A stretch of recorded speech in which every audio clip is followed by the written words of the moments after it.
2017, ocorreu um conflito no oásis de Suá, Egito. O conflito ocorreu entre grupos até então desconhecidos, onde um deles tinha como foco destruir dutos de petróleo sauditas que passavam pelo Egito, levando o petróleo para a Líbia. Durante aquele período, as forças envolvidas descobriram que o pivô de todo o conflito era Mohammed Babbarhala, um magnata do petróleo ligado ao Pequim, e agora líder religioso. Ele foi resgatado por uma aeronave em meio ao combate e foi levado de volta à Arábia Saudita, sua terra natal. A Organização dos Países Exportadores de Petróleo, OPEP, pelo seu nome em inglês, OPEC, é uma organização internacional criada em 1960 na Conferência de Bagdá que visa coordenar de maneira centralizada a política petrolífera dos países membros de modo a restringir a oferta de petróleo no mercado internacional, impulsionando os preços, o que até então era evitado em parte devido à ação das Sete Irmãs.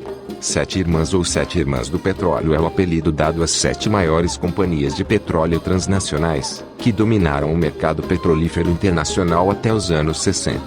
As duas forças envolvidas são exércitos não oficiais, um, criado pela União Europeia, conhecido como Exército Azul, e outro, comandado pelos países pertencentes ao NAFTA, sigla em inglês para Tratado Norte-Americano de Livre Comércio, um bloco econômico formado pelos Estados Unidos da América, Canadá e México, mais conhecido como Exército Vermelho. Estas forças ou exércitos, se assim pudermos definir, são financiados pelos países envolvidos para defender seus interesses e garantir o controle do petróleo mundial, o ouro negro. Após saber sobre a intenção de sua captura, Mohammed Babbarhala financiou e criou seu próprio exército. Seguiu para o sul, onde tomou uma cidade esquecida pelo governo do Iêmen, uma região sem lei onde milícias faziam o que ele queriam com a população local. Mohammed Babbarhala expulsou o grupo radical da região e fez ali a sua própria cidade, dando a ela o seu nome, Babbarhala. Depois de alguns conflitos armados e muita negociação, o governo do Iêmen acabou aceitando a criação da nova cidade, desde que continue sendo um território Iêmen e que Mohammed Babbarhala se responsabilize por ela. Menos um peso para a economia do país, disse o presidente do Iêmen. Para não tirar os olhos de Babbarhala, o Iêmen enviou uma tropa de ex-militares contratados, PMC, para ajudar na reconstrução e defesa da cidade.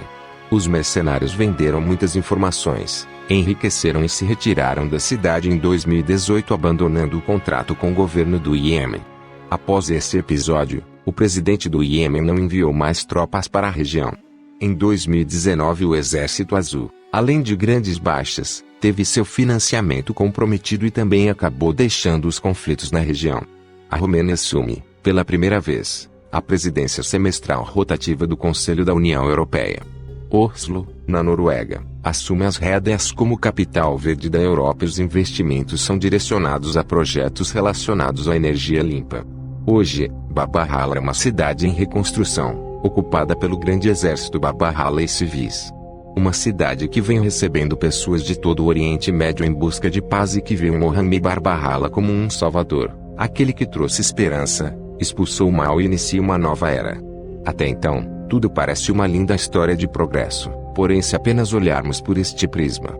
Além do Exército Vermelho, que continua com suas tropas nas fronteiras, nas montanhas, próximo a Babbarhala, o grupo anteriormente expulso da região aguarda o melhor momento para atacar.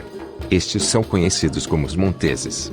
Os monteses lutavam contra o governo do Iêmen para fazer exatamente o que foi feito por Babbarhala, porém, não havia ordem. Eles eram a lei e achavam estar acima de tudo, inclusive do próprio governo do Iêmen.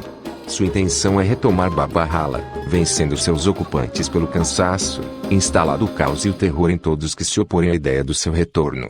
Bem-vindo à Operação Ouro Negro.